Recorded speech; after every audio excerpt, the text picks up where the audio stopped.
মাননীয় স্পিকার, আপনাকে ধন্যবাদ। খুলনা জেলার কয়রা উপজেলার পোল্ডার 10-12 আংশিক এবং 13-14/2 এবং 14-1 অবস্থিত। খুলনা জেলার কয়রা উপজেলাকে নদী ভাঙ্গনে হাত হতে রক্ষার জন্য পোল্ডার 14-1-এ খুলনা জেলার পোল্ডার নাম্বার 14-1 পুনর্বাসন শীর্ষক প্রকল্পে কাজ হাতে নেওয়া হয়েছে।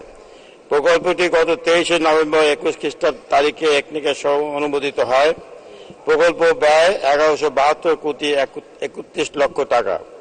মেয়াদকাল 1 জানুয়ারি 2022 হতে 30 জুন 2024 পর্যন্ত। জিওবি অর্থায়নে প্রকল্পের কাজ চলমান রয়েছে। উক্ত প্রকল্প বাস্তবায়িত হলে কয়রাতে টেকসই বেড়িবাঁধ নির্মাণ করা সম্ভব হবে।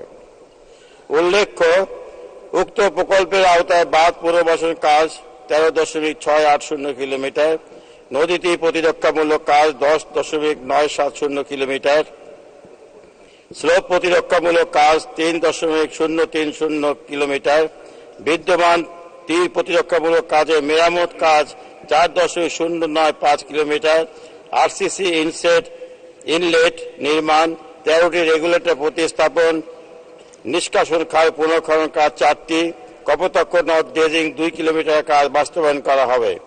এছাড়াও বিশ্ব ব্যাংকের অর্থায়নে প্রস্তাবিত উপকূলীয় বাঁধ উন্নয়ন সিআইপি দ্বিতীয় পর্যায় শীর্ষ প্রকল্পের আওতায় পোল্ডার নাম্বার 10/12 এবং 13-14/2 এর পুনর্বাসন প্রকল্পের প্রস্তাব প্রেরণ করা হয়েছে। অনুমোদন সাপেক্ষে প্রস্তাবিত প্রকল্পটি বাস্তবায়ন করা হবে। ধন্যবাদ মাননীয় স্পিকার।